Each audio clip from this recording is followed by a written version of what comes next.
재벌들의 호화로운 파티 한복판, 발걸음 하나하나가 계급과 주가로 매겨지는 그곳에서 가난한 미화원 한 명이 예기치 않게 화제의 중심이 되었습니다. 단지 쟁반을 엎질렀다는 이유만으로 그녀는 수백 개의 시선 앞에서 주최자인 회장에게 모욕을 당하고 오만하기 짝이 없는 도발을 받게 되죠. 이 사람들 앞에서 왈츠를 춘다면 내 아들을 당신에게 장가 보내주겠소. 누구나 그녀가 울음을 터뜨리거나 약자들이 을에 그렇듯 무릎 꿇고 빌 거라 생각했습니다. 하지만 아니었습니다. 불과 몇 분 후 연회장은 숨막힐 듯한 침묵에 잠겼습니다. 아무도 예상치 못한 이 여자의 진짜 과거와 그 이후 벌어진 일들은 상류층이 목격한 가장 극적인 반전이었습니다. 높은 천장에 매달린 크리스탈 샹들리에가 눈부시게 빛나며 하얀 식탁보가 덮인 긴 테이블들을 비추고 있었습니다. 잔과 잔이 부딪히는 소리가 짤랑거리며 울려 퍼지고 곽과 홀딩스가 후원하는 올해 최대의 자선 행사답게 그랜드 메이필드 호텔의 호화로운 연회장은 상류층들의 웃음소리로 가득 찼습니다. 수제 맞춤 정장을 입은 신사들부터 여우털 코트를 걸친 귀부인들까지 모두가 강남 특유의 권력과 부, 그리고 자만심이라는 익숙한 화려함을 두르고 있었습니다. 서비스 구역 근처의 어두운 구석, 임시직 미화원인 시네림은 허리를 굽혀 빈 술잔들을 치우고 있었습니다. 피로에 손이 떨리고 낡은 파란색 유니폼 등 뒤는 땀으로 젖어 있었습니다. 그녀는 이곳에 오만한 공기를 흐트러뜨릴까 두려운 듯 조심스럽게 유리잔을 들어 올리며 발걸음을 옮겼습니다. 그때 연회장 중앙에서 마이크를 타고 탁한 남자의 목소리가 들려왔습니다. 라이브 밴드의 감미로운 음악마저 집어삼킬 듯한 목소리였습니다. 우리 도연이가 이제 다 컸습니다. 곽과 홀딩스 제국의 수장인 곽상철 회장이 샴페인 잔을 높이 들자 조명을 받은 눈빛이 번들거렸습니다.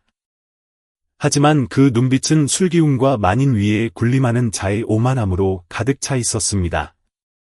그리고 오늘 이 자리에서 선포하건대 누구든 내 아들의 마음을 흔들 능력이 있다면 그 사람을 며느리로 고려해보겠소. 사람들은 폭소를 터뜨렸고 주인에게 잘 보이기 위한 조건반사처럼 예의 바른 박수 소리가 터져 나왔습니다. 곽 회장은 직원 통로 쪽을 돌아보았는데 마침 그곳에서 예림이 실수로 유리잔 하나를 대리석 바닥에 떨어뜨려 산산조각을 내고 말았습니다. 모든 시선이 쏠렸고 공기는 순식간에 얼어붙었습니다. 그는 눈썹을 치켜떴고 그 눈빛에는 전형적인 갑질이 조롱이 서려 있었습니다. 저기 청소하는 여자분, 회장의 날카로운 목소리가 연회장을 갈랐습니다. 박자에 맞춰 왈츠를 춘다면 내 아들을 당신에게 장가 보내주지, 어떻소? 또다시 큰 웃음이 터져 나왔습니다. 귀부인들은 입을 가리고 킬킬거렸고 몇몇은 난처함을 감추려 고개를 돌렸습니다. 수조 원짜리 계약도 고개짓 한 번으로 좌지우지하는 곽 회장에게 감히 반박하는 사람은 아무도 없었습니다. 턱시도를 말끔하게 차려입은 도연이 얼굴을 붉히며 아버지에게 다가와 팔을 잡고 낮은 목소리로 정중하게 말했습니다. 아버지, 취하셨습니다. 제발 그만하세요. 다 농담이란다, 아들아. 곽 회장은 마치 자신이 최고의 유머를 구사했다는 듯 아들의 어깨를 두드렸습니다. 다들 즐길 거리가 좀 필요하지 않겠니? 곽 회장의 부인인 심수련 여사가 자리에서 일어나 와인 잔을 든 채 입가에 묘한 미소를 띄었습니다. 사실 누구나 왈츠를 아는 건 아니잖아요. 사람 곤란하게 하지 마세요. 아무도 예림이 침묵하고 있다는 사실을 눈치채지 못했습니다. 그녀는 꼿꼿이 서 있었고 연회장의 모든 시선이 자신에게 쏠려 있음에도 눈빛은 흔들리지 않았습니다. 앳된 웨이터가 빗자루를 들고 와 파편 치우는 것을 도우려 했지만 예림은 가볍게 고개를 저었습니다. 그녀는 허리를 굽혀 날카로운 유리 조각을 맨손으로 줍기 시작했습니다. 묵묵히 줍던 중 손이 살짝 베어 손바닥에서 선홍빛 피가 배어 나왔지만 그녀는 신음소리도 찡그림도 없었습니다. 곽 회장이 눈을 가늘게 떴습니다. 왜? 아무 말 없나? 아니면 춤추는 게 무서운가 보지? 실내 음악이 멈추고 모두가 이 운 좋은 놀잇감이 된 미화원의 반응을 기다렸습니다. 예림이 똑바로 일어섰습니다. 그녀는 앞치마에 묻은 피를 재빨리 닦아내고는 고개를 들어 차분하지만 단호한 목소리로 말했습니다. 만약 제가 춤을 출 수 있고 여기 계신 심 여사님보다 더 잘 춘다면 회장님께서는 약속을 지키시겠습니까? 그랜드 볼룸 전체에 정적이 감돌았습니다. 곽 회장이 껄껄 웃음을 터뜨렸습니다. 좋소, 재밌는 장난이 시작됐군. 다들 무대를 비워줘요. 몇몇 손님들이 웅성거렸습니다. 저 여자 미친 거 아니야? 인생 역전하려고 유명해지고 싶은가 보네. 이 장난 너무 심한 거 아니야? 하지만 마치 미리 짜인 드라마 대본처럼 사람들은 침묵을 선택했습니다. 불쾌해하면서도 그 자리에 서서 지켜보았죠. 무시당하던 까무잡잡한 피부의 미화원이 도대체 무엇을 할 수 있을지 모두가 궁금해했기 때문입니다. 도연이 불안한 눈빛으로 예림을 돌아보았습니다. 정말 괜찮으시겠어요? 저희 아버지, 약속을 지키실 분이 아닙니다. 예림은 젊은 후계자를 돌아보며 눈빛을 누그러뜨리고 잠시 입술을 다물었다가 떼었습니다. 감사합니다, 이사님. 하지만 저는 누구와 결혼하기 위해 춤을 추는 게 아닙니다. 방금 빼앗긴 제 목소리를 되찾기 위해 추는 겁니다. 홀 저편, 희끗희끗한 머리의 한 남자가 무전기를 내려놓고 예림의 곁에 서 있던 마석도 보안 실장에게 다가갔습니다. 그의 눈가는 촉촉했고 두 손은 벅차오르는 감정을 억누르듯 꽉 맞잡혀 있었습니다. 자네가 신혜림 맞지? 그가 속삭였습니다. 그녀는 대답 대신 선배에게 가볍게 고개를 끄덕여 인사했습니다.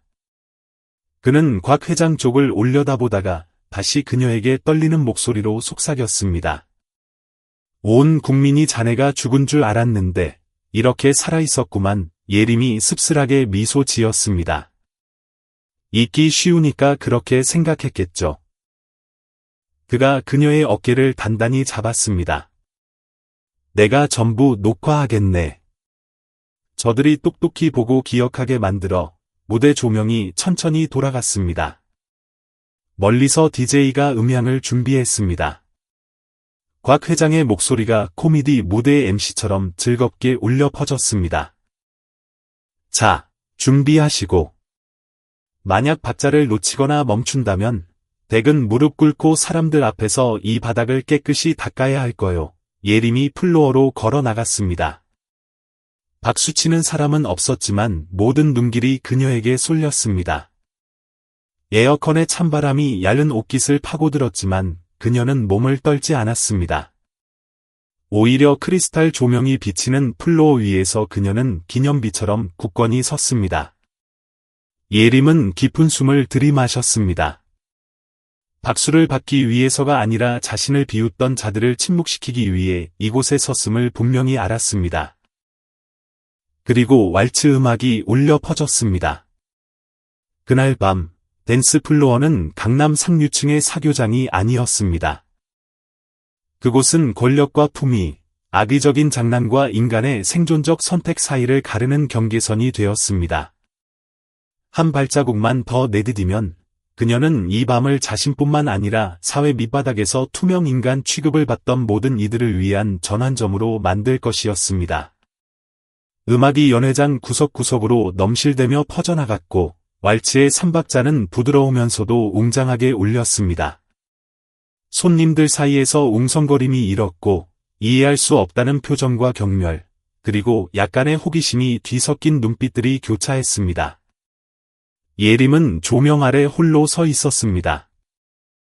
화려한 드레스도 명품 하이힐도 없이 낡은 청소복과 밑창이 다른 운동화, 그리고 유리 조각에 베어 피가 맺힌 손이 전부였습니다.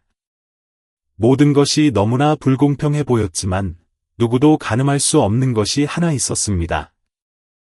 그녀의 눈빛은 기이할 정도로 평온했습니다. 마치 국제 무대에 서는 것이 이번이 처음이 아니라는 듯 말이죠.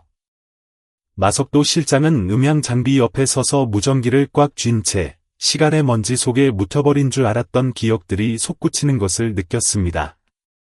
신혜림, 그녀는 국립어린이예술단의 자랑이었습니다. 17세에 이미 유럽 4개국에서 공연을 했고 18세에는 오스트리아 빈 국제 무용 페스티벌에서 유망주상을 거머쥐었던 소녀였습니다. 하지만 그의 사고가 가위처럼 모든 희망을 잘라버렸습니다. 언론은 리허설 도중 무대에서 기술실 지하로 추락한 예림이 반신불수가 되었다고 보도했습니다. 사람들은 안타까워했고 누군가는 그녀가 죽었다고 했으며 누군가는 식물인간이 되었다고 했지만 진실을 아는 사람은 없었습니다. 그런데 지금 그녀가 살아서 화려한 파티장 한복판에 세상을 향해 도전하듯 당당하게 서 있는 것입니다. 음악이 절정을 향해 치달았습니다. 예림은 한 박자 동안 눈을 감았다가 발을 떼었습니다. 첫 스텝은 느리지만 견고했습니다. 그녀가 몸을 회전시키자 팔이 새의 날개처럼 부드럽게 펼쳐졌습니다. 파트너는 없었습니다. 동무였지만 예림의 동작 하나하나에는 그녀 자신과 삶 사이의 조용한 대화가 담겨 있었습니다. 그녀의 팔은 음악을 따라 회전하다가 다시 안쪽으로 굽어지며 마치 잃어버린 무언가를 끌어안는 듯 했습니다. 그 순간 아무도 그녀가 무엇을 입었는지 신경 쓰지 않았습니다. 그들은 오직 춤추는 몸을, 더 정확히 말하면 몸의 언어로 이야기를 건네는 영혼을 보고 있었습니다. 구석에 있던 도연은 넋을 잃었습니다. 그는 이렇게 낯선 왈츠를 본 적이 없었습니다. 어머니 심 여사가 가르쳐준 것처럼 기술적으로 완벽하지는 않았지만 폭풍 속의 속삭임처럼 차가운 빙벽에 난 부드러운 균열처럼 사람의 숨을 멈추게 하는 무언가가 있었습니다. 그의 시선이 어머니와 마주쳤습니다. 심수련 여사는 와인 잔을 꽉 쥐고 있었습니다. 표정은 무감각했지만 도연은 어머니의 목덜미가 붉어진 것을 알아차렸습니다. 자신의 지위가 위협받거나 모욕을 느낄 때 나타나는 익숙한 징후였습니다. 예림은 빙글빙글 돌았고 뒤꿈치는 물 흐르듯 소리 없이 미끄러졌습니다. 음악의 끝부분에 다다르자 그녀는 멈춰 섰고 너무 깊지도 길지도 않게 딱 적당한 만큼 고개를 숙여 인사했습니다. 끝났습니다. 홀 전체가 쥐 죽은 듯 조용했고 아무도 박수를 치지 않았습니다. 곽 회장이 코웃음을 치며 뭐라 말하려는 찰나 심수련 여사가 갑자기 플로어 중앙으로 걸어 나왔습니다. 음악 하나 주세요. 그녀가 밴드에게 위험 있는 목소리로 말했습니다. 쇼스타코비치의 왈츠 2번으로 음악이 흘러나왔습니다. 그녀는 전직 고전 무용 국가대표 심사위원답게 정확한 박자와 자세, 귀족적인 스타일로 완벽하게 춤을 추었습니다. 손님들은 감동에서가 아니라 집주인에 대한 사회적 예의로 박수를 치기 시작했습니다. 심 여사가 멈춰 서서 곽 회장을 돌아보았습니다. 이 정도면 됐나요? 곽 회장은 눈썹을 꿈틀거렸습니다. 무엇이 충분한지 정해 내리지 못한 눈치였습니다. 그는 당황하며 예림을 돌아보았습니다. 당신도 췄고 우리 집사람도 췄으니 누가 이긴 거지? 예림은 대답하지 않았지만 다른 사람이 입을 열었습니다. 승자는 관객들입니다. 마석도 실장이 나서며 큰 목소리로 말했습니다. 아름다운 것을 목격했으니까요. 하지만 패자는 돈만이 사람을 존중받게 한다고 믿는 사람들입니다. 분위기가 들끓기 시작했고 카메라들이 녹화를 시작했습니다. 몇몇 프리랜서 기자들이 몰래 카메라를 들어 연신 셔터를 눌렀습니다. 한 유명 인플루언서가 현장에서 바로 라이브 방송을 켰고 흥분된 목소리로 외쳤습니다. 여러분, 지금 초상류층 파티 역사상 가장 대박인 반전을 보고 계십니다. 곽 회장이 화를 내며 방송을 끄라고 손짓했습니다. 여긴 사적인 공간이야. 당장 꺼. 하지만 이미 늦었습니다. 영상은 송출되었습니다. 예림은 무대에서 내려와 청소 카트가 있는 복도 구석으로 곧장 걸어갔습니다. 그녀는 허리를 숙여 앞치마를 벗어 개킨 뒤 카트에 올렸습니다. 그녀가 일어섰을 때 도연이 그곳에 서 있었고 그의 눈빛은 죄책감으로 가득 차 있었습니다. 제 아버지를 대신해서 사과드립니다. 예림이 고개를 저었습니다. 이사님이 대신 사과하실 필요 없습니다. 이사님은 잘못한 게 없으니까요. 하지만 저는 침묵했습니다. 도연이 대답했습니다. 저는 거기서 아무 말도 하지 않고 서 있었어요.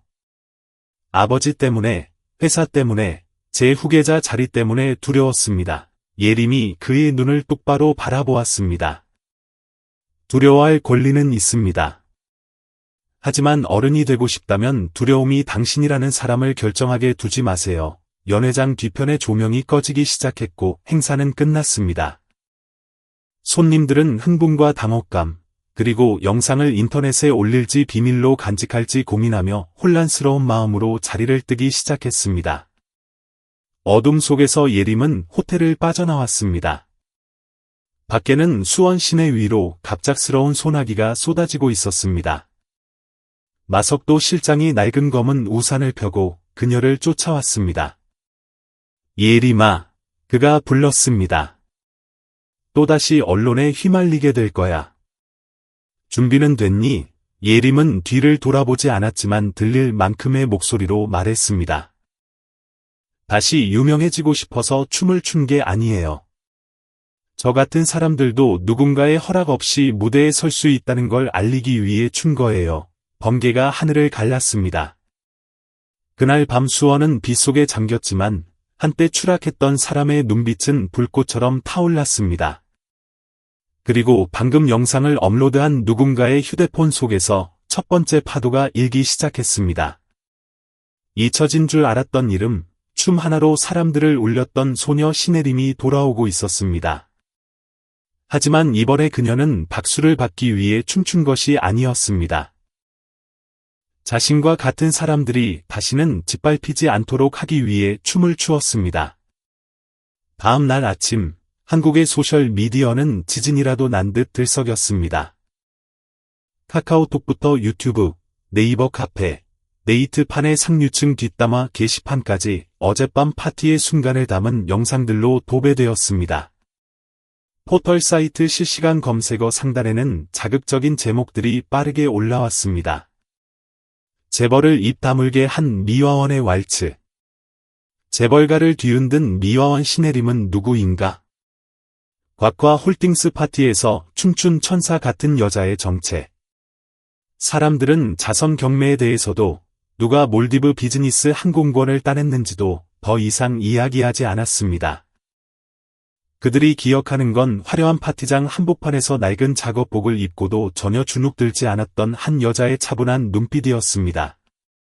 강남 곽과 홀딩스 본사 회장실의 공기는 납덩이처럼 무거웠습니다.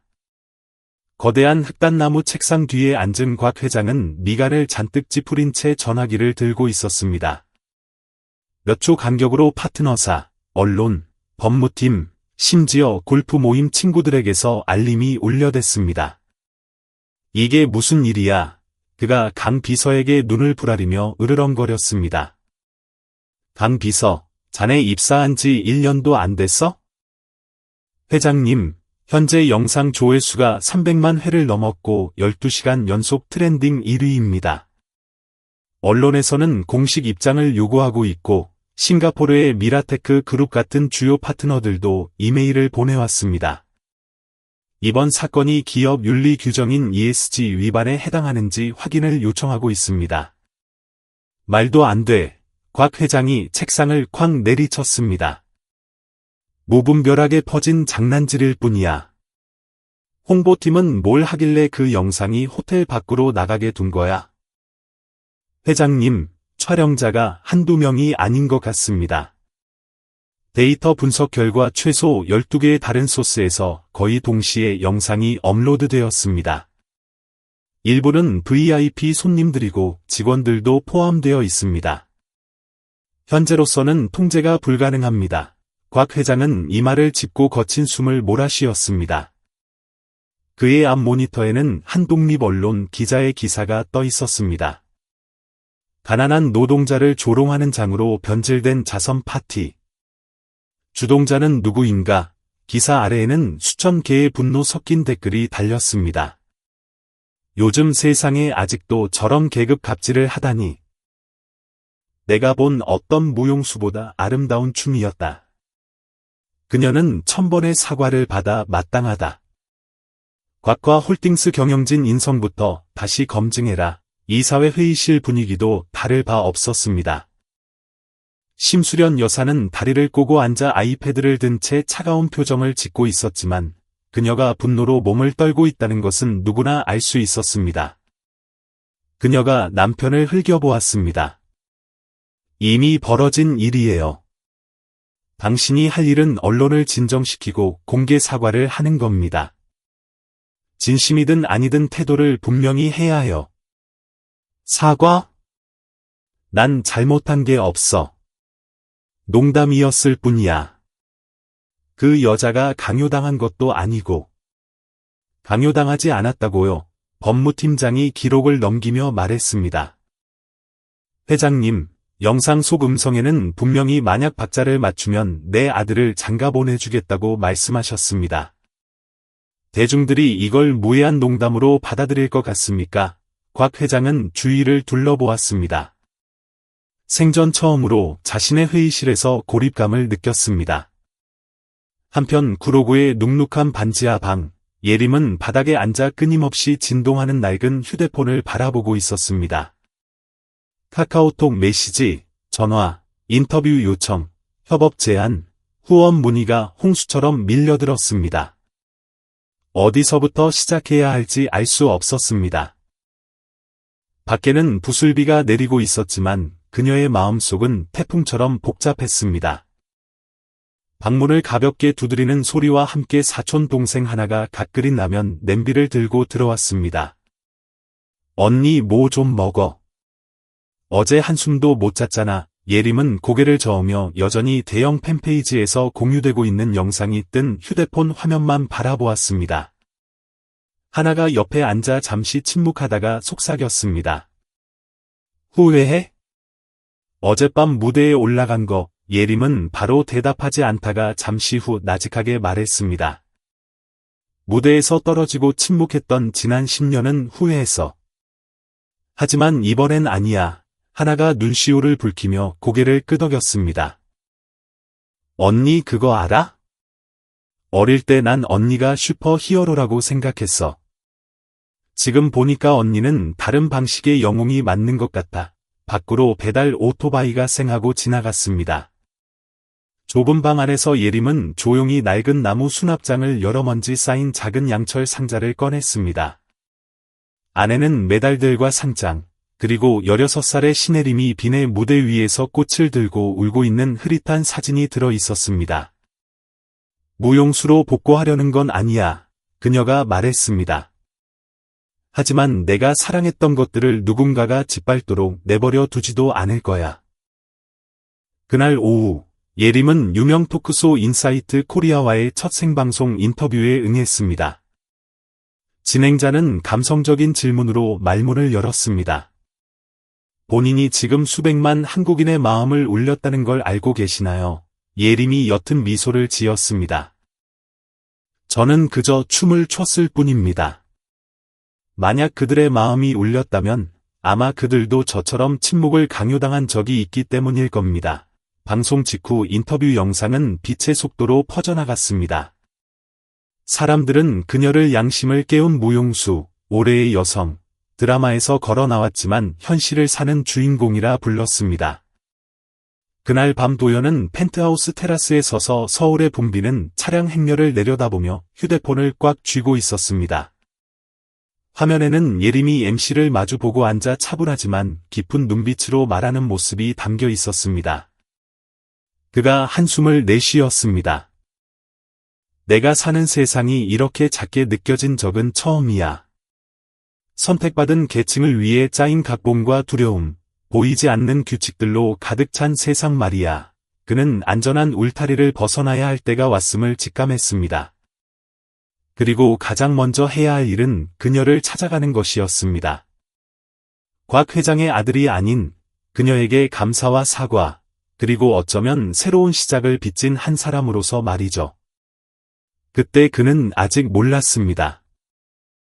예림을 찾아가는 여정이 진실이라는 이름의 새로운 문을 열게 될 것이며, 그 진실은 비들 뿐만 아니라 가슴 깊이 파고드는 칼날이 될 수도 있다는 것을요. 그리고 가장 아픈 사람은 잘못한 사람이 아닐 수도 있다는 것을 말입니다. 평창동 곽 회장 저택의 아침은 언제나 아메리카노 향기와 대리석 바닥을 울리는 하이힐 소리로 시작되었습니다. 모든 것이 엄격하게 유지되는 표본 같은 곳이었습니다. 보호미들은 다림질된 유니폼을 입었고, 정원수는 기하학적으로 완벽하게 다듬어져 있었으며, 식탁에는 항상 프랑스에서 수입한 새 종류의 잼이 놓여 있었습니다. 하지만 오늘 저택의 공기는 숨막힐 듯한 긴장감으로 가득 차 있었습니다. 곽 회장은 식탁에 앉아 식은 커피를 앞에 두고 심각한 표정을 짓고 있었고, 심 여사는 창가에 서서 휴대폰 화면에서 눈을 떼지 않았습니다. 사내 홍보팀에 보고 메시지가 쏟아지고 있었습니다. 여론은 가라앉지 않았고, 일부 소액 주주들은 경영진의 신뢰도를 재검토하라고 요구했으며, 일본 파트너들의 주문은 보류되었습니다. 전막은 도연이 서류 봉투를 들고 들어올 때까지 계속되었습니다. 그는 평소의 말끔한 모습과는 달리 넥타이도 없는 터틀넥 니트에 편안한 옷차림을 하고 있었고, 머리도 자연스럽게 내린 상태였습니다. 아침부터 어딜 다녀오는 거냐? 곽 회장이 평소보다 날카로운 목소리로 물었습니다. 방금 사직서를 내고 왔습니다. 그 말은 집안을 감싸고 있던 고요함을 찢는 칼날처럼 차갑게 울려 퍼졌습니다. 곽 회장이 벌떡 일어났습니다.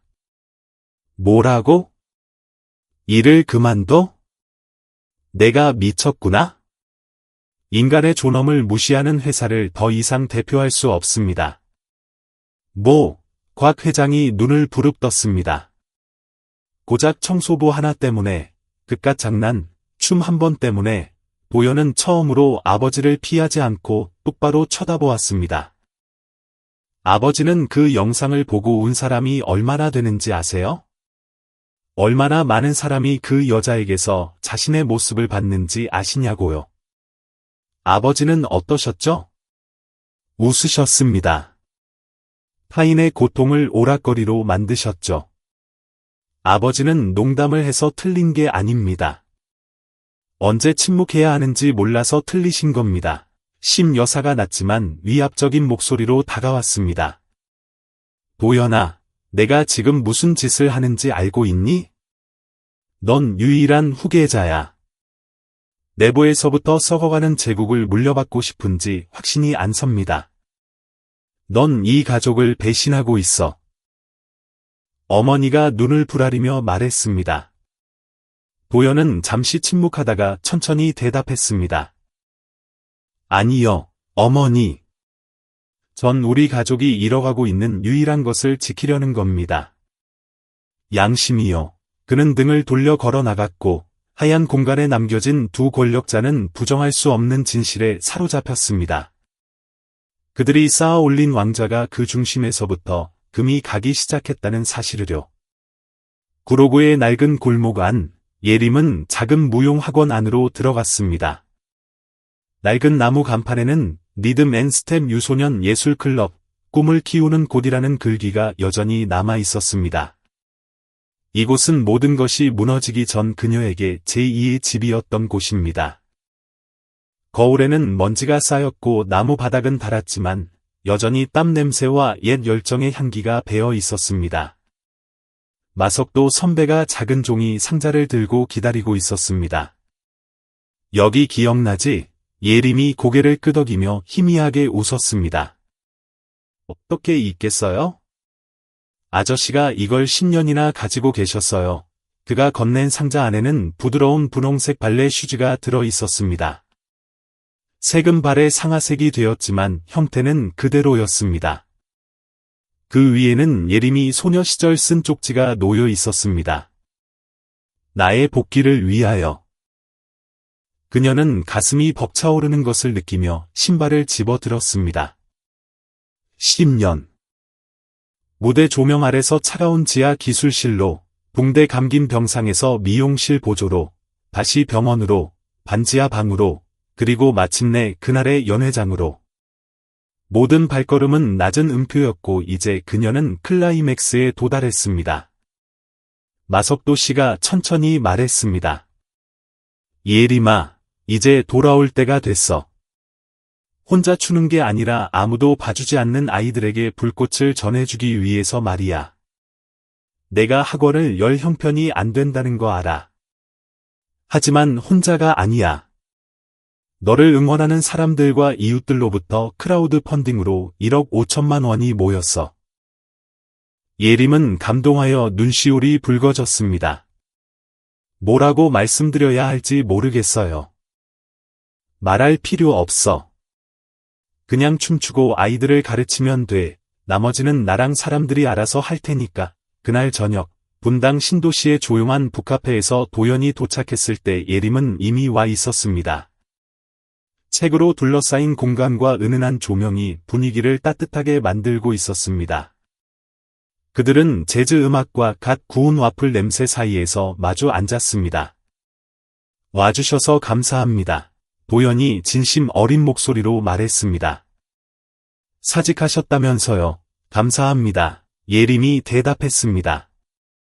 반은 농담이고 반은 진담이에요. 그가 웃음을 터뜨렸고 두 사람 사이의 거리가 그리 멀지 않게 느껴진 건 처음이었습니다. 앞으로 어떻게 하실 거예요? 도연이 물었습니다. 형편이 어려운 아이들을 위한 무용 수업을 열 생각이에요. 예술이 부자들의 특권이 아니라는 걸 아이들에게 알려주고 싶어서요. 도연이 고개를 끄덕이며 눈을 빛냈습니다. 그럼 제가 첫 번째 장학금을 기부하는 사람이 되게 해주세요. 괜찮습니다. 미안해서 그러시는 거라면 사양할게요. 아니요. 당신이 옳기 때문에 하는 겁니다. 잠시 침묵이 흐른 뒤 예림이 조용히 물었습니다. 궁금한 게 하나 있어요. 그날 제가 춤출 때 무슨 생각하셨어요? 도연이 깊은 눈으로 그녀를 바라보았습니다. 춤 하나로 사람들을 침묵시킬 수 있다면 그건 단순한 춤이 아니라 진실이라고 생각했습니다. 그리고 저는 짜여진 각본이 아니라 진실과 함께 살고 싶습니다. 밖에는 초여름 소나기가 내리기 시작했지만 마음으로 서로를 듣기 시작한 두 사람 사이에는 믿음과 선이라는 전혀 다른 빛이 희미하게 타오르고 있었습니다. 이야기가 이제 막 시작되었다는 것을 아무도 알지 못했습니다. 상아탑의 균열은 점점 커지고 있었고 그 바람을 일으킨 첫 번째 주역은 앞치마를 두르고 조용히 서 있던 이제는 고개를 숙이지 않고 앞으로 나아가는 바로 그 여자였습니다. 수원의 초가을이 찾아와 하늘이 높고 푸르게 변했습니다.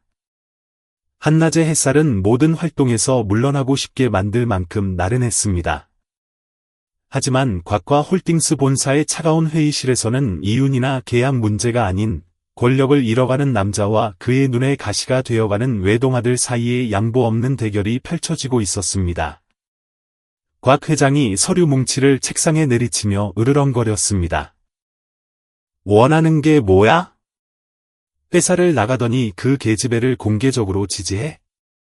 부모랑 전쟁이라도 하겠다는 거냐? 도연은 맞은편에 앉아 전혀 위축되지 않은 채 예전에 몽롱하던 눈빛과는 다른 눈을 하고 있었습니다. 자신이 어디로 가는지 아는 사람의 단단하고 빛나는 눈빛이었습니다. 아버지와 전쟁하려는 게 아닙니다. 옳은 일을 하려는 것뿐입니다. 옳은 게 뭔데? 그 여자는 명예욕과 돈에 눈이 멀어서 춤 몇 번 추고 소셜 미디어에 숨어 질질 짜면서 온 나라의 칭송을 받는 것뿐이야. 아버지는 단 한 번도 그녀를 이해하려고 하지 않으셨죠. 이해할 필요 없어. 난 제국을 운영하는 사람이야. 그 여자한테 뭐가 있는데? 아버지가 그렇게 생각하시기 때문에 제국이 날마다 썩어가고 있는 겁니다. 그 말에 방 안의 공기가 얼어붙었습니다. 곽 회장이 벌떡 일어나 책상을 짚으며 권위로 상대를 짓누르려 했습니다. 내가 누군지 잊기 전에 당장 나가라. 도연은 아무 말 없이 서류를 챙겨 일어서서 가볍게 고개를 숙이고는 밖으로 나갔습니다. 하지만 문 앞에서 그는 멈춰 서서 뒤를 돌아보았습니다. 2013년 빈에서의 무대 사고 영상, 다시 확인해 보시는 게 좋을 겁니다. 공개된 적은 없지만 원본을 가진 사람이 있더군요. 곽 회장이 멈칫했습니다. 무슨 소리냐? 가문의 명예를 정말 지키고 싶으시다면 아버지 자신에게 먼저 솔직해지시라는 말씀입니다. 회의실 문이 닫혔습니다. 곽 회장은 의자에 주저앉아 손을 떨었습니다. 신혜림이라는 이름이 머릿속에서 판결문처럼 울려 퍼졌습니다. 그날 오후 광장시장 뒷골목의 낡은 전통 찻집에서 예림은 마석도 실장, 그리고 유력 탐사보도 매체 디스패치의 기자 2명과 마주 앉아 있었습니다. 테이블 위에는 마석도 실장이 10년 넘게 숨겨온 작은 USB가 놓여 있었습니다. 확실합니까? 마 실장이 물었습니다. 한번 퍼뜨리면 돌아올 길은 없어. 예림이 고개를 끄덕였습니다. 복수를 원하진 않아요. 하지만 진실이 들려져야 해요. 김 기자가 노트북에 USB를 꽂고 운명의 그 시간으로 영상을 돌렸습니다. 화면에는 큰 무대의 흐릿한 영상이 나타났습니다. 당시 16살이었던 예림은 국제무용단과 리허설 중이었습니다. 소음이 섞여 있었지만 한국인 무대 감독이 소리치는 것이 똑똑히 들렸습니다. 시간 없어. 전선 정리는 나중에 해. 그냥 둬. 잠시 후 무용단이 등장하자 조명이 바닥을 비췄습니다. 그리고 비명 소리와 함께 예림의 작은 몸이 바닥에서 미끄러져 철제 조명 프레임에 강하게 부딪혔습니다. 시야가 암전되었습니다. 영상은 침묵 속에서 끝났습니다. 당시 언론에는 어떤 사고 경위도, 설명도 보도되지 않았습니다. 그저 개인적인 기술 실수라고만 했을 뿐, 신혜림이라는 이름은 그날 이후 모든 뉴스에서 사라졌습니다. 입막음 지시가 있었죠. 김 기자가 나직하게 말했습니다. 후원사인 곽과 홀딩스의 홍보 대행사를 통해 전달된 겁니다. 예림이 주먹을 꽉 쥐었습니다. 전 그들이 병원비를 지원해주며 절 구해줬다고 생각했어요. 하지만 사실은 제 입을 막기 위한 돈이었군요. 마 실장이 붉어진 눈으로 고개를 끄덕였습니다. 우린 힘이 없어 무력했지만 이젠 아니야. 다음 날 언론은 일제히 무용수 신혜림 사고의 진실, 은폐된 음모라는 기사를 쏟아냈습니다. 원본 영상이 독점 탐사 보도와 함께 공개되었습니다.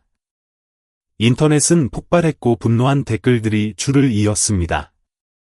사람들은 예림의 삶에서 조각나 있던 퍼즐들을 맞춰 하나의 선명한 그림을 완성하기 시작했습니다.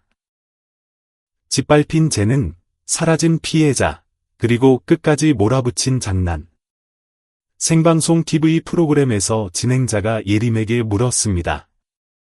만약 그때 그들이 입을 막지 않았다면 인생이 달라졌을까요? 예림이 눈을 빛내며 미소 지었습니다. 유명해졌을 수도 있고 큰 극장에서 공연했을 수도 있겠죠. 하지만 끈기라는 교훈은 얻지 못했을 겁니다. 지난 10년 동안 함께 살아온 작지만 선량한 사람들도 만나지 못했겠죠. 후회는 없습니다.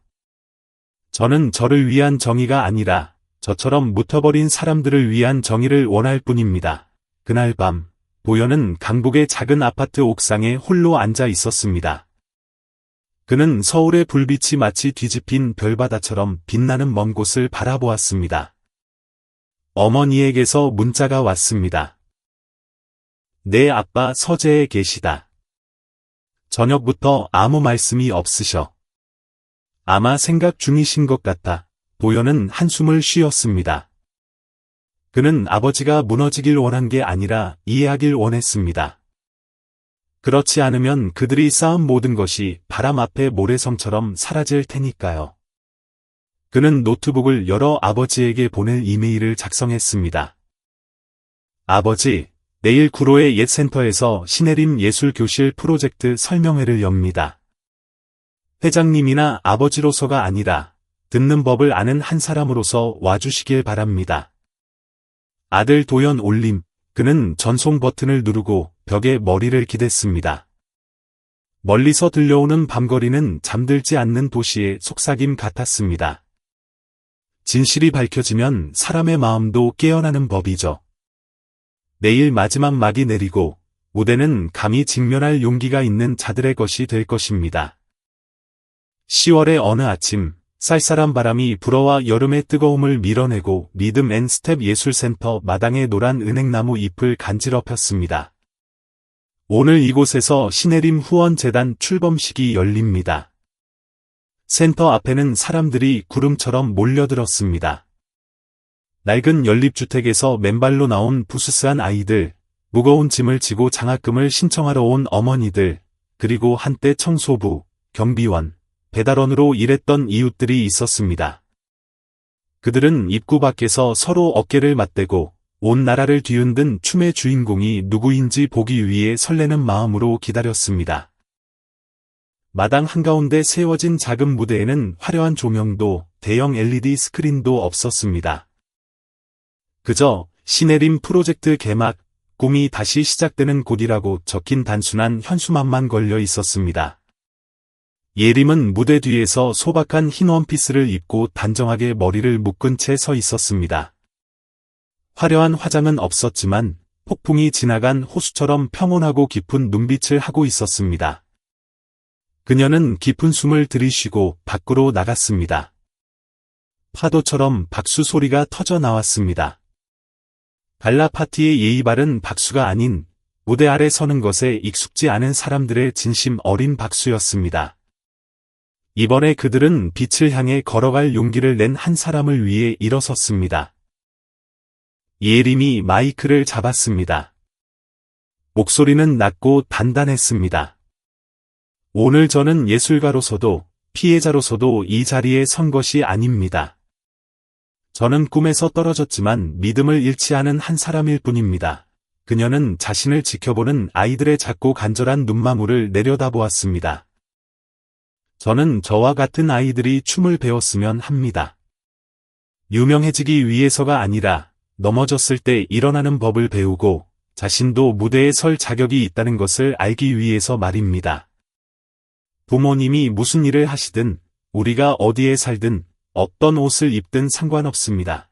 박수 소리는 훌쩍이는 소리와 섞여 계속 이어졌습니다. 그녀가 말을 이었습니다. 저는 제가 사고 아래 묻혀버렸다고 생각했습니다. 하지만 사실 사람은 스스로 자신의 가치를 믿지 않을 때 비로소 묻히게 되는 것입니다.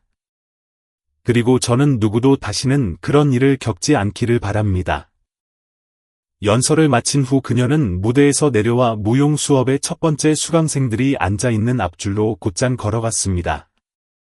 그녀는 허리를 굽혀가을 호수처럼 맑은 눈망울을 가진 8살쯤 된 여자아이의 손을 잡았습니다. 이름이 뭐니? 그녀가 부드럽게 물었습니다. 린이에요.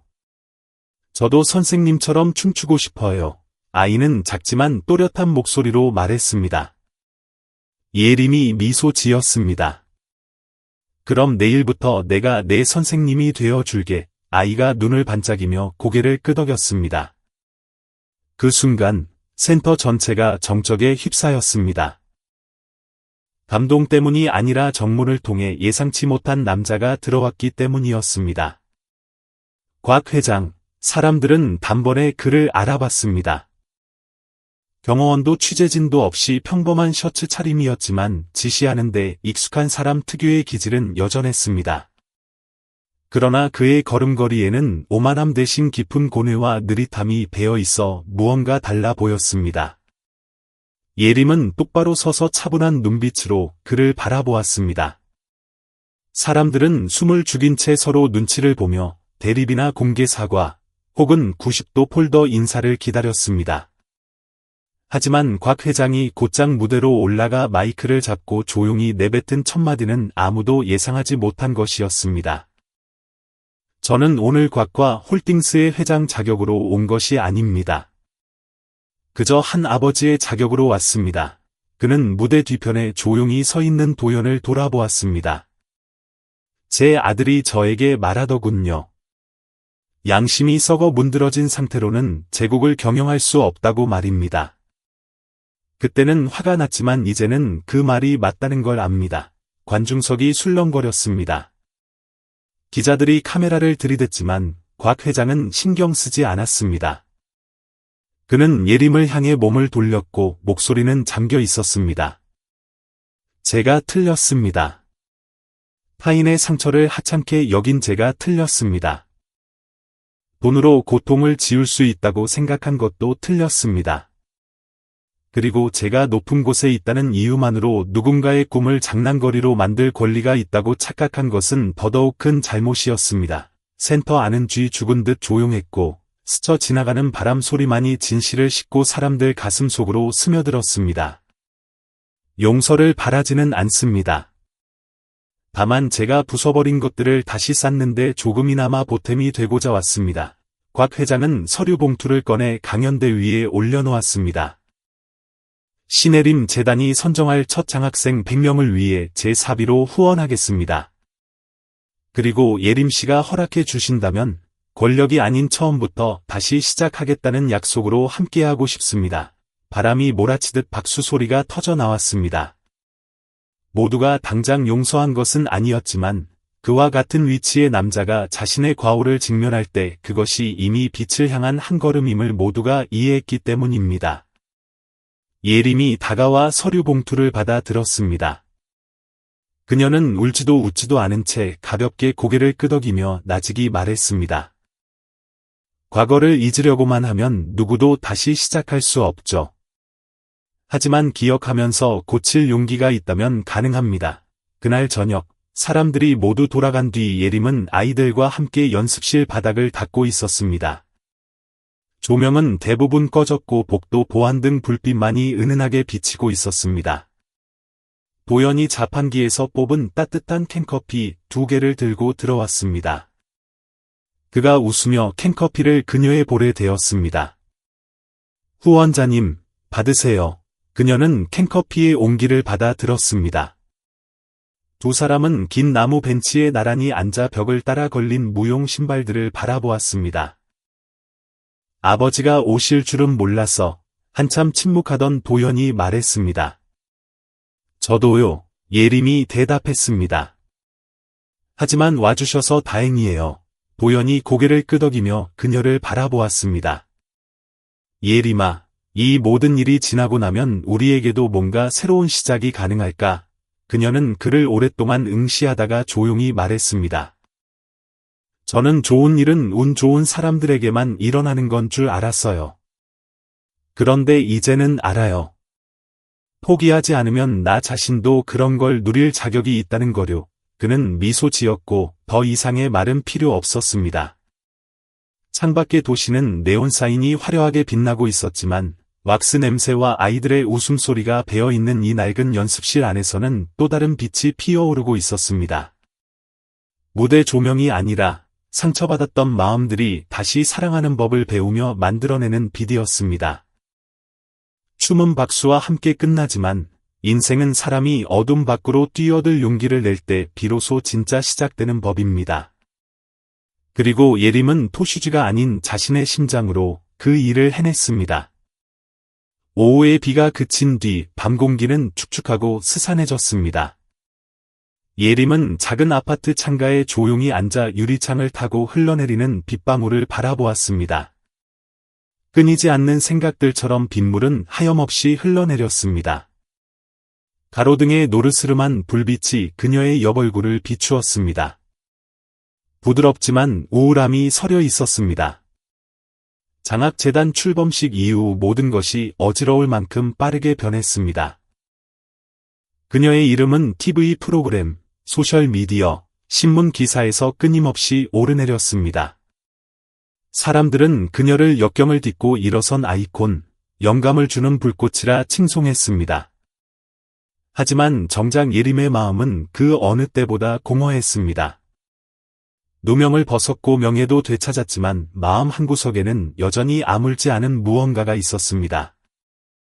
상처는 모함이나 경멸 어린 시선에 있는 것이 아니라 지난 세월 동안 자신이 가치 없다고 믿어버린 그 시간들에 있었습니다. 똑똑, 노크 소리가 예림을 생각에서 끌어냈습니다.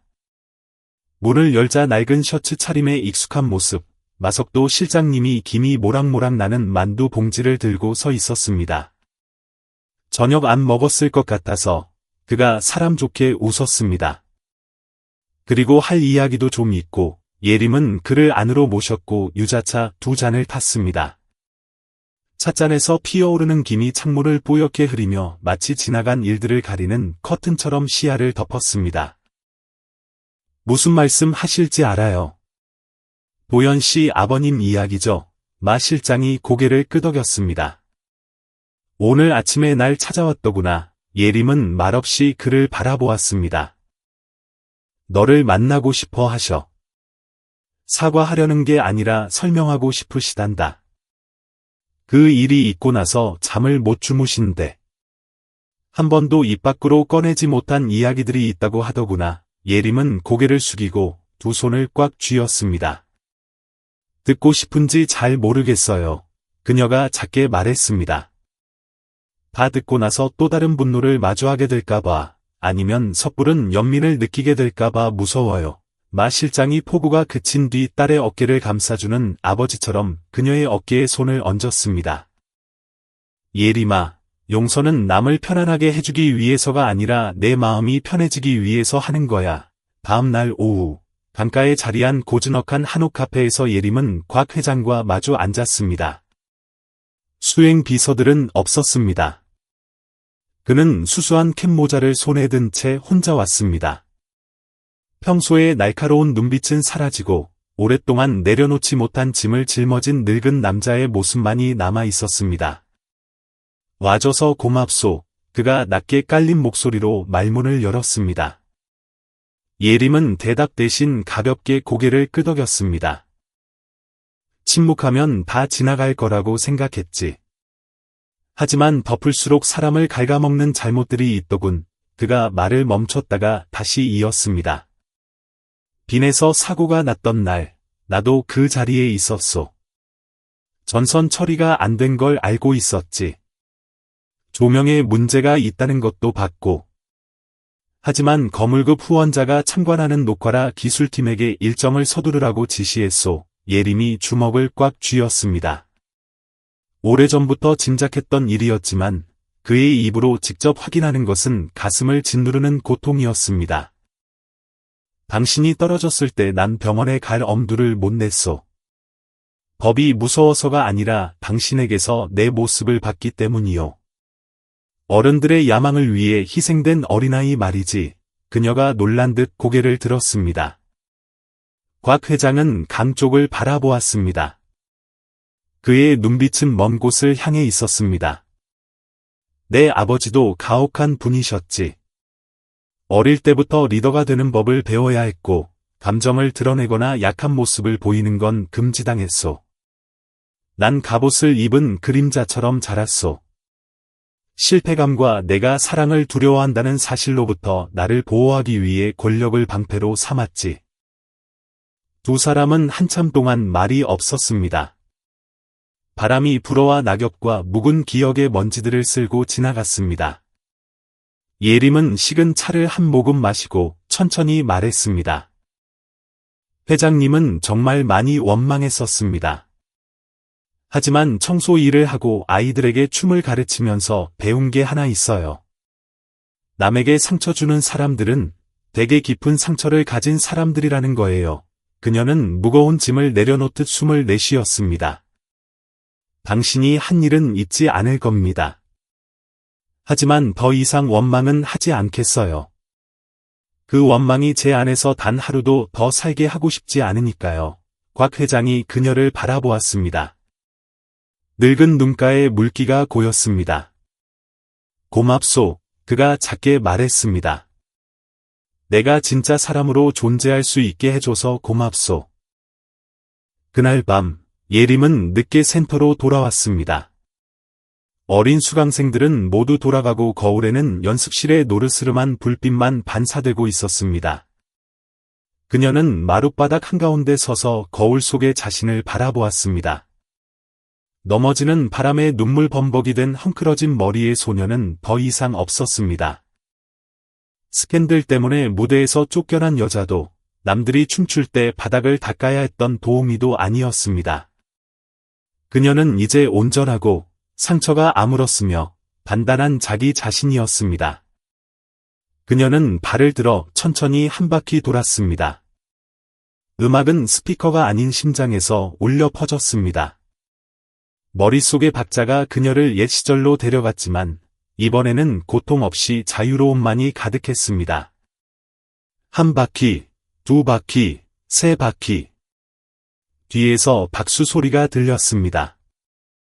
돌아보니 도연이 작은 오르골을 들고 서 있었습니다. 방해하고 싶지 않았는데 지금 내 모습을 보니 말을 안 할 수가 없네. 그녀가 고개를 갸웃하며 미소 지었습니다. 무슨 말? 넌 살아남았어.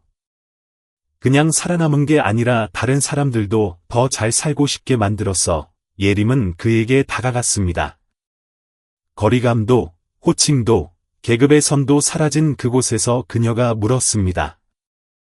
당신은요? 나도 너처럼 살고 싶어. 도연이 대답했습니다. 기대에 쫓기지 않고, 누군가를 만족시키려 애쓰지 않고, 내가 믿는 것을 위해 진짜 삶을 살고 싶어. 그녀는 더 이상 말없이 그의 손을 잡았습니다. 밖에는 여전히 바람이 불고 있었지만 작은 방 안에서는 소리 없는 왈츠가 시작되었습니다. 음악도, 무대도, 관객도 필요 없었습니다. 오직 두 사람, 그리고 용서로 닫힌 과거만 있으면 충분했습니다. 초겨울 아침, 도시는 드물게 옅은 안개 속에서 깨어났습니다. 날씨는 평소처럼 혹독하지 않았고 대신 상쾌하고 쌀쌀하면서도 기분 좋은 공기가 감돌았습니다. 구로구의 가로수가 우거진 작은 거리, 리듬 앤 스텝 예술센터는 평소보다 분주했습니다. 오늘은 다시 추는 춤의 최종 리허설이 있는 날이었습니다. 예림과 제자들이 감사의 마음을 담아 그리고 새로운 여정의 이정표로 기획한 특별 공연이었습니다. 연습실 안, 허리에 보라색 리본을 메고 흰 유니폼을 입은 아이들이 동작 하나하나에 집중하며 연습하고 있었습니다. 긴장감이 감돌았지만 설렘으로 가득 차 있었습니다. 구령 소리가 일정하게 울려 퍼졌고 아직 완벽하게 맞지는 않지만 아이들의 발소리에는 강한 믿음이 담겨 있었습니다. 예림은 구석에 서서 모든 움직임을 지켜보며 계속 고개를 끄덕였습니다. 그녀의 시선에는 더 이상 주저함이나 망설임이 없었습니다. 그 모든 우여곡절 끝에 그녀는 진정한 자신을 찾았습니다. 화려한 무대 위가 아니라 발걸음과 숨소리로 믿음이 전달되는 아이들의 눈빛 속에서 말입니다. 복도에서 급한 발소리가 들리더니 문이 벌컥 열렸습니다. 예림 선생님, 공연 전에 인터뷰하고 싶다는 기자가 왔어요. 초등학교 고학년쯤 보이는 남자아이가 뛰어왔는지 얼굴이 빨개져서 큰 소리로 말했습니다. 예림은 고개를 끄덕이고 수건으로 땀을 닦으며 밖으로 나갔습니다. 아담한 체구에 녹음기와 수첩을 든 젊은 여자 기자였습니다. 안녕하세요. 신혜림 씨, JBC 케이블 방송의 미나라고 합니다. 다시 추는 춤에 대한 짧은 취재를 나왔는데 몇 가지 여쭤봐도 될까요? 물론이죠. 예림이 바람처럼 부드러운 목소리로 미소 지었습니다. 공연이 24시간도 채 남지 않은 지금 소감이 어떠신가요? 예림은 잠시 침묵하다 대답했습니다. 생애 가장 진실한 삶을 살고 있는 기분입니다. 전문 무용수였을 때는 화려한 조명이 종착지라고 생각했어요. 하지만 지금은 제가 잃어버렸던 꿈을 다른 사람들이 이어가는 모습을 보는 게 가장 큰 행복이라는 걸 깨달았습니다.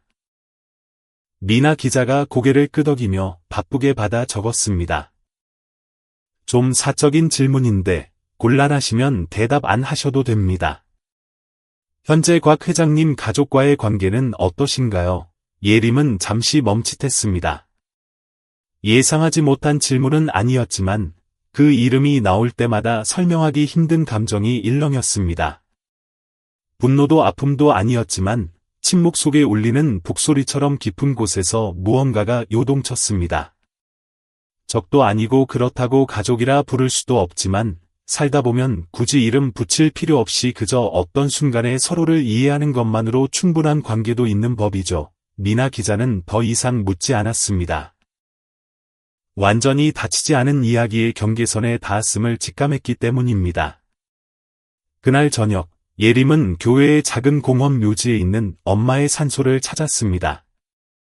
엄마가 좋아하시던 흰 국화 꽃다발을 들고 갔습니다.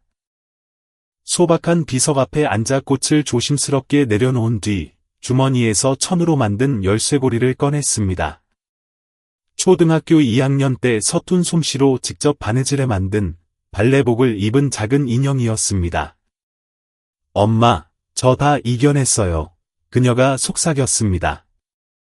엄마가 말씀하신 그 어두운 우물 밖으로 나왔어요. 이제 아무도 저를 끌어올려 줄 필요 없어요. 제 힘으로 기어 나왔으니까요. 그리고 이제는 몇 번을 떨어져도 스스로 올라오는 법을 다른 아이들에게 가르치고 있어요. 바람이 불어 옷자락을 가볍게 흔들었습니다. 하늘에는 얇은 구름이 엄마가 내려다보는 눈길처럼 유유히 흐르고 있었습니다. 예림은 자리에서 일어나 깊은 숨을 들이마시고 돌아섰습니다. 마음이 이상할 정도로 평온했습니다. 다음 날 아침, 센터는 새 옷을 갈아입은 듯했습니다. 앞마당 넓은 공간에 무대가 설치되었고 부드러운 햇살과 푸른 나무들이 그늘을 드리웠습니다. 이른 시간부터 관객들이 모여들기 시작했습니다. 학부모부터 예술을 사랑하는 젊은이들, 장학금을 받은 학생들, 그리고 소셜미디어를 통해 예림을 알게 된 사람들까지 모두가 그 여성을 직접 보고 싶어 했습니다. 억울한 누명을 썼던 사람이어서가 아니라 가장 아름다운 방식으로 다시 일어선 사람이었기 때문입니다. 무대 뒤에서 도연은 아이들의 의상을 봐주고 있었습니다. 심플한 흰 셔츠 차림의 그는 밝지만 차분한 표정이었습니다. 들어오는 예림을 보는 그의 눈빛에는 확고한 믿음이 서려 있었습니다. 준비됐어? 그가 물었습니다. 무대에 나가는 게 무섭지 않은 건 태어나서 처음이에요. 예림이 미소 지었습니다. 이번에는 남에게 보여주기 위해서가 아니라 나 자신을 위해 추는 거니까요. 그는 말없이 그녀의 손을 꽉 잡았습니다. 그 눈빛만으로도 모든 약속을 대신하기에 충분했습니다. 공연이 시작되었고 현대적으로 해석한 아리랑과 서양 고전 음악이 섞인 특별한 선율이 울려 퍼졌습니다. 무대 위에서 작은 발들이 날아갈 듯 춤을 추며 반짝이는 조명과 끊이지 않는 박수 소리에 녹아들었습니다. 예고도, 소개도, 판파르도 없이 마지막 순서에 예림이 등장했습니다. 그녀는 소박한 흰 원피스를 입고 맨발로 걸어 나왔습니다. 머리는 단정하게 묶은 채였습니다. 그녀의 인생을 바꿨던 그 옛날의 왈츠 음악이 흘러나오자 객석은 숨을 죽였습니다. 그녀의 걸음 하나하나는 과거를 넘어서는 과정이었고 회전 동작은 두려움을 떨쳐내는 몸짓이었으며 팔을 뻗는 동작은 그의 무대 위에서 쓰러졌던 자신을 끌어안는 포옹이었습니다. 객석에는 곽 회장이 조용히 앉아 있었습니다. 경호원도 직함도 없이 온 그를 알아보는 사람은 없었습니다. 그는 그저 고통이 자부심으로 승화된 눈빛으로 그녀의 춤을 지켜볼 뿐이었습니다. 춤이 끝나고 예림이 고개 숙여 인사했습니다. 천둥 같은 박수가 터져나왔고 눈물을 참지 못하는 사람들도 있었습니다. 그들은 단순한 공연을 본 것이 아니었습니다. 한 사람이 자신의 모든 빛을 모아 어둠 밖으로 걸어 나오는 순간을 목격한 것이었습니다. 그날 밤, 손님들이 모두 돌아간 후 도연과 예림은 불 꺼진 무대 옆에 앉아 남은 따뜻한 유자차를 마시고 있었습니다. 이제 인생이 좀 평화로워질까? 도연이 물었습니다. 예림은 잠시 생각하다 대답했습니다. 아니요, 인생이 계속 평화로울 순 없겠죠. 하지만 이제 폭풍이 와도 무섭지 않아요. 폭풍 속에서 춤추는 법을 배웠으니까요. 아니야, 도연이 고개를 저었습니다. 내가 춤을 마치고 돌아올 때 서서 기다려줄 사람이 있다는 걸 알았기 때문이지. 그가 그녀의 손을 잡고 부드럽게 힘을 주었습니다. 한밤중 운명의 손길처럼 부드러운 바람이 불어왔습니다. 결국 그들은 화려한 조명 속이 아니라 믿음으로 치유된 상처들 사이에서 서로를 찾았습니다. 문은 열렸습니다. 영광의 장소가 아니라 평온한 곳으로, 완벽하지 않아도 사랑받을 수 있는 곳으로 이어지는 문이었습니다. 도시의 연말, 갑작스러운 눈보라가 다시 찾아왔습니다. 예보보다 일찍 눈이 내린 밤이었습니다. 바람이 도로 위를 거세게 휩쓸었습니다. 리듬 앤 스텝 센터 2층의 작은 사무실. 바람 소리는 종이 넘기는 소리, 타닥거리는 키보드 소리, 낡은 스탠드 조명 아래의 정적과 뒤섞였습니다. 예림은 홀로 앉아 남부 항구 도시 목포에 낼 새로운 지점 확장 계획서를 검토하고 있었습니다. 다시 추는 춤, 공연의 성공은 기대 이상이었습니다. 신규 수강 등록은 3배나 늘었습니다. 많은 단체가 후원을 제안했고, 언론은 예림을 자신의 상처로 인생이라는 희곡을 다시 쓴 사람이라고 불렀습니다. 하지만 빛이 강하면 그림자도 짙은 법, 어둠은 늘 조용히 기회를 엿보고 있었습니다. 예고도 없이 문이 벌컥 열렸습니다. 센터의 홍보를 담당하는 준호 매니저가 창백한 얼굴로 휴대폰을 들고 서 있었습니다. 예림 누나, 이거 당장 보셔야겠어요. 예림은 의아해하며 휴대폰을 받아 들었습니다. 소셜미디어에서 무서운 속도로 퍼지고 있는 영상이 화면에 떠 있었습니다. 영상은 지난번 공연장 무대 뒤편을 몰래 찍은 흐릿한 화면이었습니다. 센터 학부모임이 분명한 여자의 날카로운 목소리가 들렸습니다.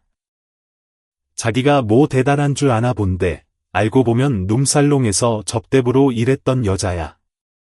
사채업자랑 얽혀서 깡패들한테 당한 사고지 무슨 예술은 개뿔. 예림은 떨리는 손으로 전화기를 꽉 쥐었습니다. 말하는 사람의 얼굴은 나오지 않았지만 자극적인 제목으로 편집된 음성 파일은 삽시간에 공유되고 있었습니다. 영감을 주는 선생님의 실체, 까발려진 어두운 과거. 난방을 켰는데도 등 뒤로 식은땀이 흘렀습니다. 준호 매니저가 걱정스런 눈으로 그녀의 어깨에 손을 올렸습니다. 당분간 공식 팬페이지 닫고 잠잠해질 때까지 신입생 모집도 중단하는 게 좋을 것 같아요. 예림은 일어나 창가로 갔습니다. 눈발은 굵어지고 거리에는 바람이 윙윙거렸습니다. 편견에 맞설 만큼 단단해졌다고 생각했지만 한국 사회의 여론은 한번 넘어졌던 사람에게 결코 관대하지 않았습니다. 퍼진 내용이 악의적인 거짓이라 해도 사람들은 언제나 최악의 이야기를 믿고 싶어 했습니다. 다음 날 아침, 운영진 회의는 무거운 분위기 속에서 진행되었습니다. 이제 센터의 수석 고문이 된 마석도 씨가 책상을 가볍게 두드렸습니다. 예림아, 난 널 믿고 내가 강하다는 걸 안다. 하지만 이 센터에는 너만 있는 게 아니야. 수십 명의 아이들과 선생님들, 학부모들이 있어. 신중하게 생각해야 해. 젊은 강사 한 명이 떨리는 목소리로 끼어들었습니다. 저, 학부모 2분한테 수강 취소 문자를 받았어요. 과거가 불확실한 사람한테 아이를 맡길 수 없다고요.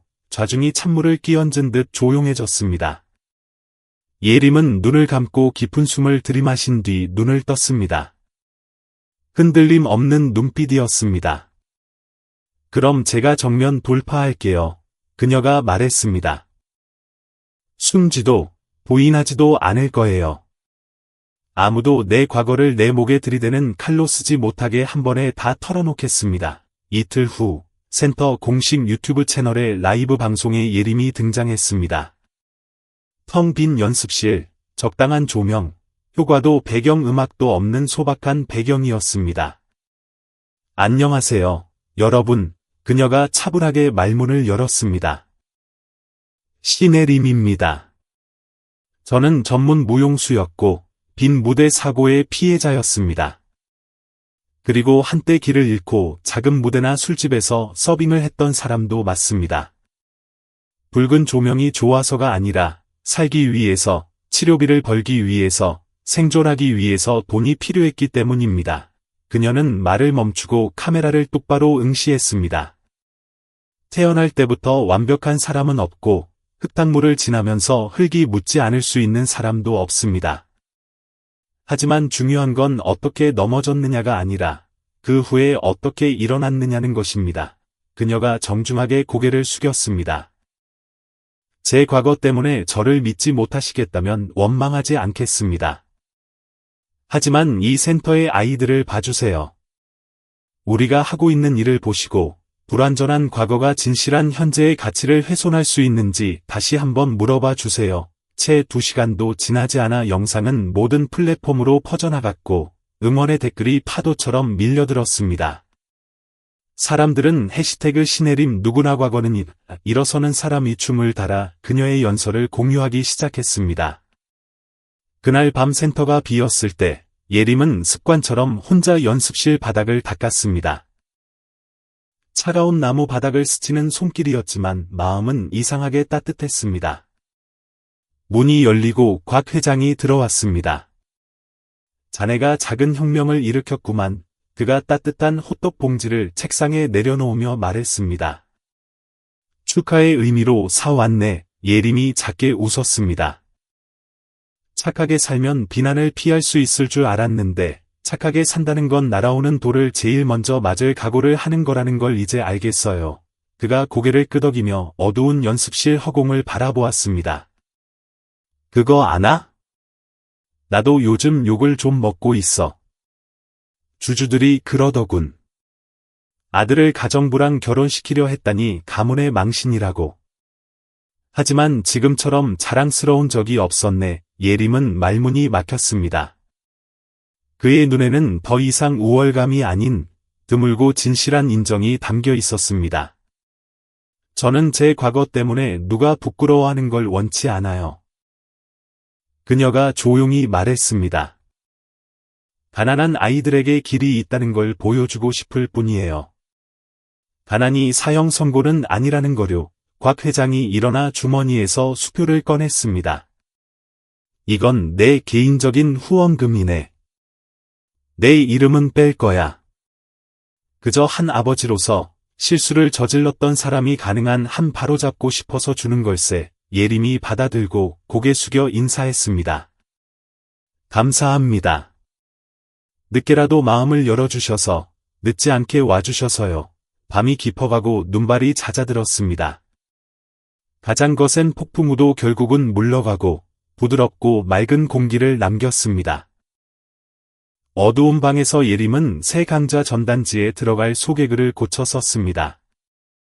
화려한 문구들을 지우고 손글씨로 이렇게 적었습니다. 완벽할 필요는 없습니다. 일어날 용기만 있다면요. 밖에서 가벼운 바람이 스쳐 지나갔습니다. 그녀는 천장을 올려다보며 미소 지었습니다. 폭풍은 다시 올 수 있습니다. 하지만 이제 그녀는 자신이 가장 튼튼한 지붕이라는 것을 압니다. 자신의 상처를 딛고 일어서는 법을 배운 사람의 믿음은 그 누구도 찢어발길 수 없으니까요. 3월의 어느 화창한 아침, 목포의 리듬 앤 스텝 예술센터의 새로운 지점이 문을 열었습니다. 남쪽의 햇살은 따갑지 않고 따뜻한 포옹처럼 쏟아졌습니다. 마치 진흙탕을 건너오면서도 눈동자의 순수함을 잃지 않은 사람들에게 세상이 미소 짓는 것 같았습니다. 예림은 새 센터 문 앞에 서서 3명의 대표 원생들과 함께 테이프 커팅 가위를 들었습니다. 붉은 리본이 툭 끊어지고 폭죽이 경쾌하게 터지며 요란하지 않지만 감동적인 박수 소리가 울려 퍼졌습니다. 그녀는 고개를 숙였고 눈시울이 붉어졌습니다. 이 순간을 위해 그녀가 포기와 전진 사이에서 얼마나 고뇌했는지 아는 사람은 아무도 없었습니다. 그리고 오늘 바닷가 마을 아이들이 처음으로 연습실 바닥을 밟았을 때 예림은 그 아이들의 순진무구한 눈빛에서 자신의 모습을 보았습니다. 떨리고 막막하지만 타오르는 갈망을 품었던 자신의 모습을요. 행사가 끝나고 조용히 사무실로 돌아온 그녀의 책상 위에 발신인이 없는 크림색 편지 봉투가 놓여 있었습니다. 봉투를 열자 꾹꾹 눌러 쓴 손글씨가 보였습니다. 딸아, 내가 성공하는 모습을 볼 때까지 곁에 있어 주지 못해 미안하구나. 하지만 엄마는 내가 계속 나아갈 수 있다고 늘 믿었어. 강해질 필요는 없어. 그저 진심이면 돼. 내가 이 편지를 읽고 있다면 아마 잘 살고 있다는 뜻이겠지. 엄마는 정말 기쁘단다. 사랑한다. 예림은 목이 메었습니다. 이모가 창고에서 뒤늦게 찾은 엄마의 낡은 일기장을 복사한 편지였습니다. 눈앞이 흐려졌지만 엄마가 현관 앞에 심어두곤 했던 흰 국화꽃처럼 환한 미소가 피어났습니다. 똑똑, 가벼운 노크 소리가 났습니다. 도연이었습니다. 너한테 줄 깜짝 선물이 있어. 그가 비행기 티켓을 내밀며 말했습니다. 예림이 눈을 동그랗게 뜨고 티켓을 바라보았습니다. 빈행, 오래전 그녀가 나락으로 떨어졌던 그곳이었습니다. 이 비행, 프러포즈야? 아니면 도전? 그것도 아니면 끝을 의미하는 거야. 그가 대답했습니다. 혹은 새로운 시작일 수도 있지. 내가 부르기 나름이야. 3주 후, 예림은 10여 년 전 끔찍한 추락 사고를 목격했던 빈 국립오페라 극장의 무대 뒤에 서 있었습니다. 높게 묶은 긴 머리도 진한 무대 화장도 없었습니다. 오늘 그녀는 역경을 이겨낸 무용수들을 기념하는 꺾이지 않는 발걸음 시리즈의 초청 게스트일 뿐이었습니다.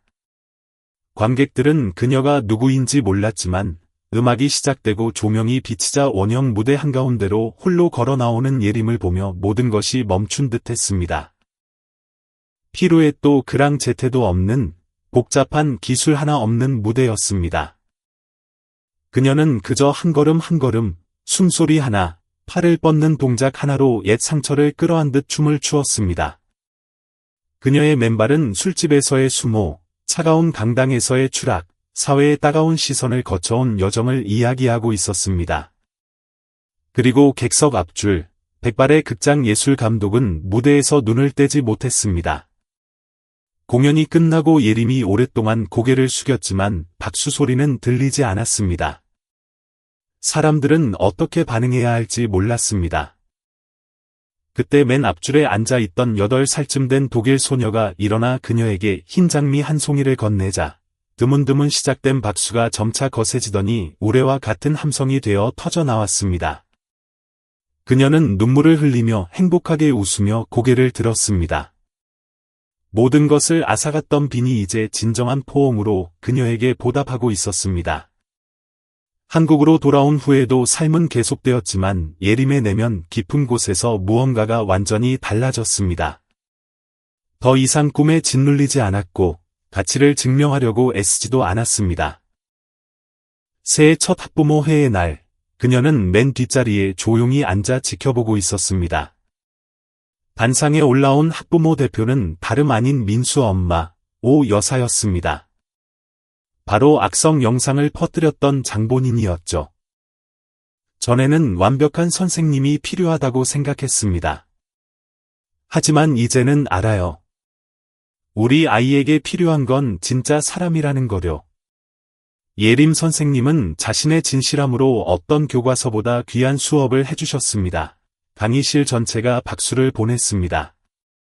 오 여사가 뒤를 돌아보며 예림과 눈을 마주쳤습니다. 말로 하는 사과는 없었지만 예림은 미소 지으며 가볍게 고개를 끄덕였습니다. 때로는 말보다 눈빛으로 서로를 인정하는 것이 진정한 용서일 때가 있습니다. 12월, 눈이 펑펑 내리기 시작했습니다. 연말 저녁, 센터에서는 용서의 춤이라는 이름의 내부 공연이 열렸습니다. 소박한 무대, 은은한 조명. 예림은 춤추지 않고 도연과 아이들 사이에 앉아 있었습니다. 무대에는 옛 제자들, 학대를 받거나 학교를 그만두고 인생의 갈림길에 섰던 아이들이 올라와 있었습니다.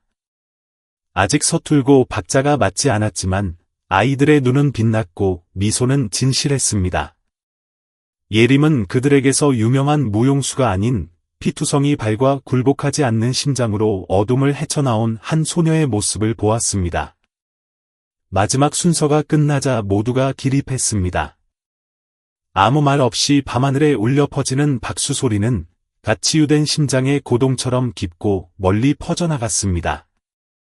또 다른 평범한 저녁, 예림은 센터 옥상에서 산들바람을 맞고 있었습니다. 도연이 다가와 작은 상자를 건넸습니다.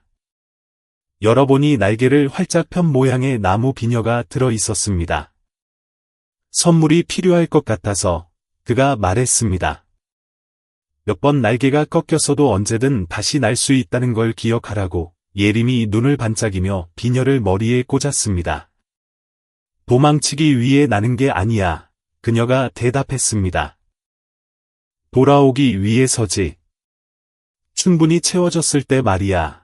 도연이 그녀를 안았고 바람이 두 사람을 스치고 지나갔습니다. 반짝이는 별들은 마치 용서의 춤을 추는 듯했습니다. 그것은 인생에서 가장 아름답고 어렵지만 가장 깊고 오래가는 춤이었습니다. 신혜림의 이야기는 동화가 아닙니다.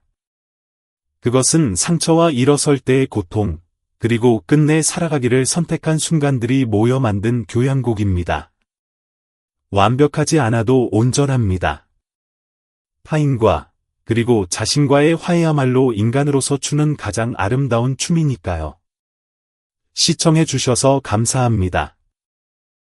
어디서 이 이야기를 듣고 계신지 아래 댓글로 남겨주세요. 좋아요와 공유, 그리고 여러분의 의견은 저희가 더 좋은 영상을 만드는 데 큰 힘이 됩니다. 다음 영상에서 뵙겠습니다. 구독, 좋아요, 알림 설정 부탁드립니다.